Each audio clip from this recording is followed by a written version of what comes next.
Hello, welcome back to the 12 Days of Transforming reviews.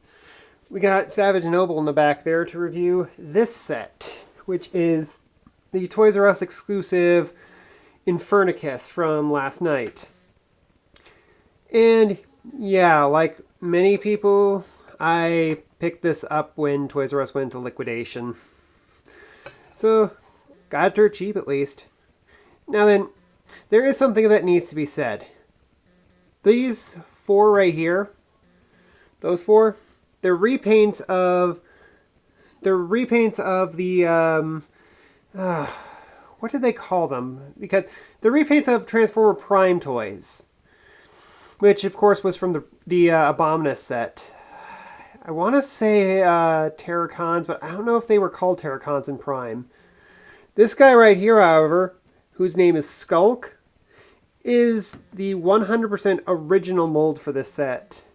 And of course, you may be noticing something's missing. Don't worry, I didn't forget her. Little tiny clear quintessence. Kind of looks like a little hologram you could just put in a display model or something. She doesn't transform, but she is nicely detailed, although some people probably wish she was painted. Regardless, she doesn't transform, so she's not really needed for the rest of the review. Now, Skulk here is just evil looking. Kind of see the combined head in his chest, but nice fiery details down his back. That wicked face sculpt and a lot of gray dry brushing on him. In fact, you're going to see gray dry brushing on all of these. And you can see his weapons just plug in the back. This isn't in the instructions, but most people have just seen that these pegs fit into those holes in his shoulders, and he just holds his swords in his hands like so. So he has one, he has two, and yeah.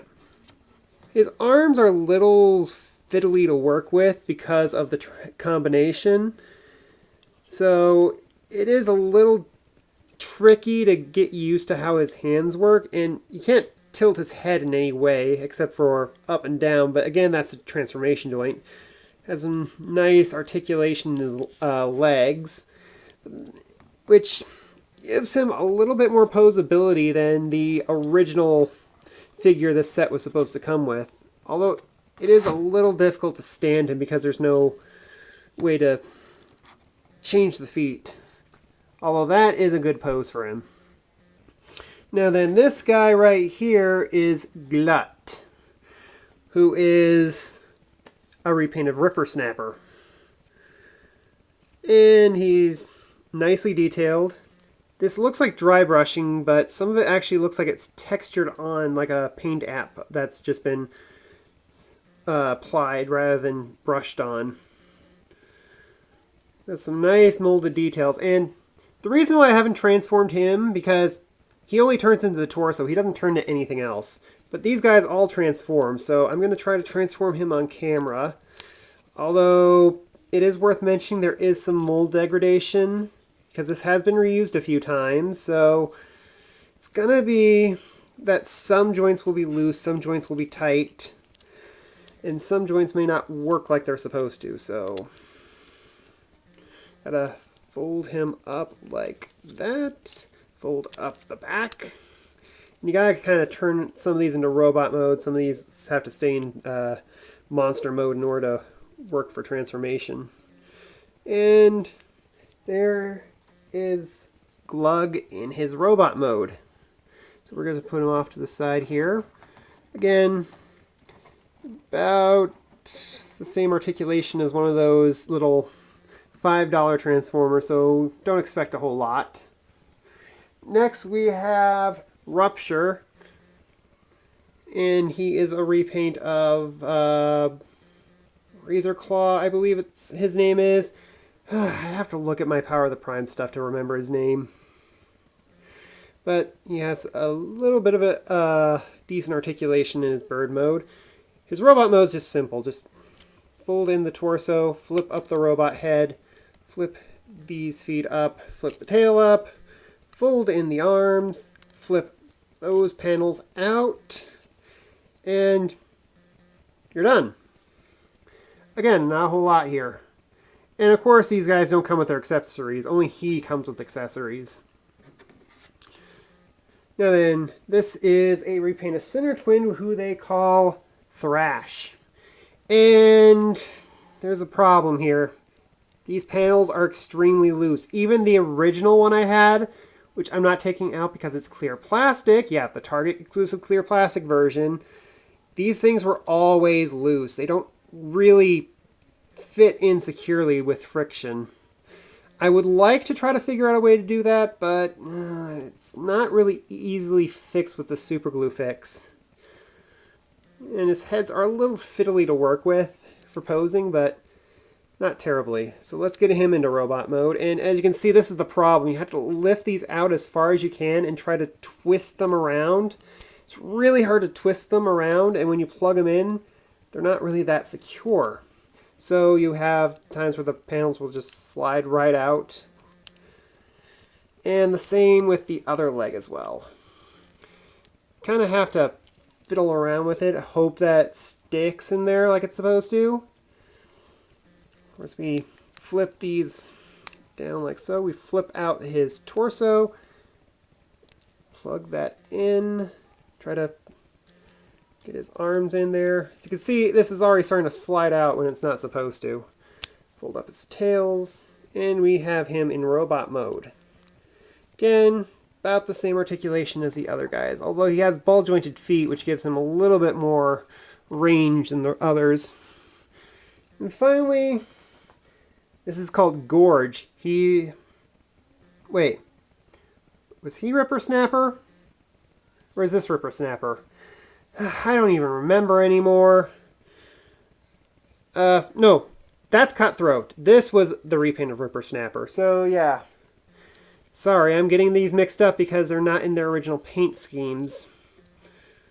Anyway. Well, before I transform him, you can see there's nice painted details, just black and fiery orange. Again, only he seems to have the dry brushing along with him, but the other ones don't, for some reason. So we pop open his torso. Now then, when I have the original version, this head pops out pretty easily from the joint. Not when you transform it, but when you try to move the torso, that it will sometimes just pop out. And yeah, even the original had a very loose head joint where it's not even secure in there at all.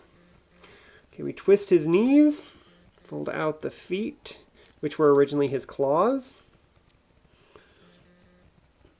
Fold down the arms. And of course we folded out the hands earlier, so... And there we go. There is the whole team in robot mode. Nice looking set. The cohesive paint job looks pretty good too. And please excuse me if I'm stuttering. I'm still kind of tired because it's been a long week. So anyway, we're going to get these transformed into their combined mode. So I'm going to take his weapons out and we're going to rip open his rib cage. And you can see the combined mode head. We're going to flip that out. As you can see, it's connected to the crotch plate, which basically moves the entire leg assembly up like so. So there's pegs here that peg into the torso like so. And also it would probably help if I rotate the leg into the proper orientation to get it. Oh, give me a second here. It's a little tricky to get this in right. Okay, I got it in correctly. Now this one has to be moved. Okay. That never happened before. I'm serious, this never happened before. This piece has never popped out. Then again, I've never tried transforming this on camera, so I'm probably holding it awkwardly. It kind of has two heads now, but it just folds back on a double hinge into his combined mode head, and I really like how the original head folds into the main combined mode head. So yeah, we already folded in his upper legs into the lower torso of the combined mode. We just make sure that these are rotated correctly. And these panels, I think you're supposed to fold them in, but I just leave them out like that, giving him a little bit more of a profile in the front. So we'll put him over here. We'll take him. We're going to sort of transform him back into his, well, monster mode, we'll just call it. We're going to angle the wings just ever so slightly in order to facilitate a more hand-like look. Doesn't really matter how you get these shoulder bits because there's not really a right or wrong way to do it. Of course, we got to fold his feet like so. That's one down, and this guy, yeah, every so often this head will pop out every so often. Thankfully, it's not this time, but it has been giving me issues. So we fold him into his mode like so. We snap this into place because there is a little place where the front legs will just clip in, but not securely like you would think. But and of course we take these pieces and fold them back down. This is again something more of a personal preference. And of course you can choose to have them like this or flip them back around, basically turning them back into monster mode. This guy is a pain because you have to fold this down, you have to peg into this hole here, and even on the original, you're going to hear that a lot, even on the original this was loose, but it is super loose because of the mold degradation. I wonder if the original is better. Anyway, we can't really do much with the arms until it's plugged all in. Really, you can fold the head in, but that really depends on how much clearance you can get.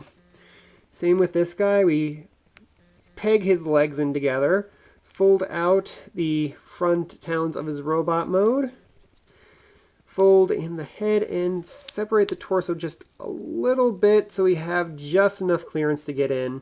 And again, we'll do stuff with the arms when we combine it. Now here's an interesting thing. These new clips.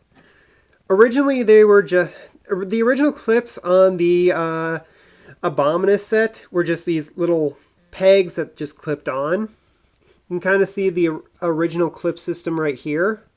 But now they have these extended pegs, which gives it a much more secure fit onto the robot mode when you combine it. The problem with it is that it is very, very, very hard to get these pins back out.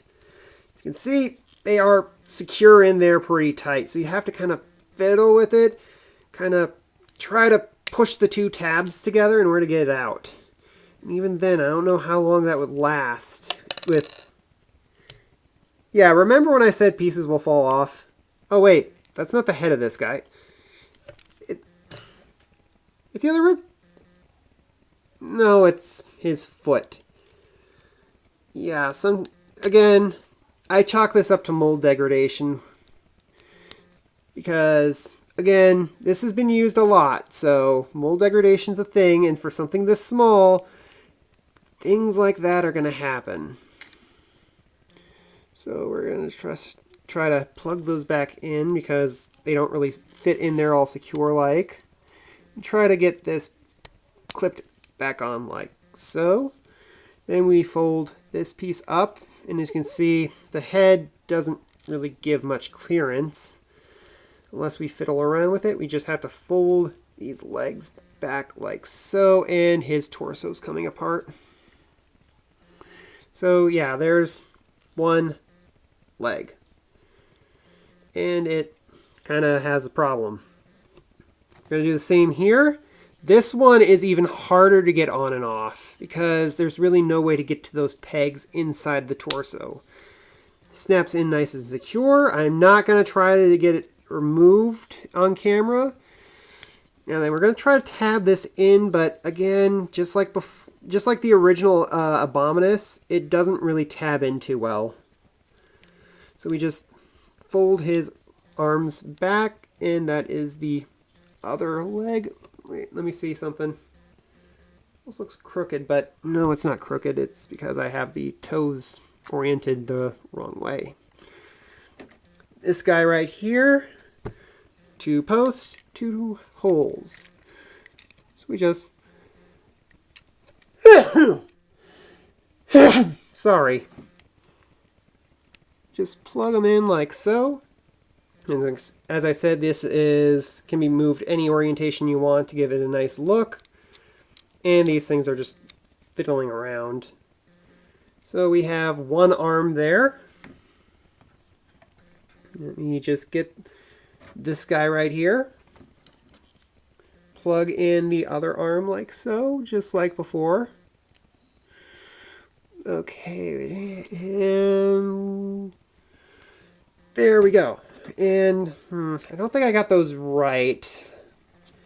Let me just fiddle around with these some more until I get it in a better position. Again, there's no real right or wrong way to move these wing parts until it's just basically how you want it to look. And finally, we take the 2 swords and combine them together like so and put it into the hand here. And there we have the full combined mode of Infernicus. Now then, despite how fiddly some of the parts are, despite the fact that there is mold degradation, he is a really good looking figure. Better than the Abominus because of the bigger torso. He also has a more cohesive paint job. He has a little bit more articulation because he actually has shoulders here.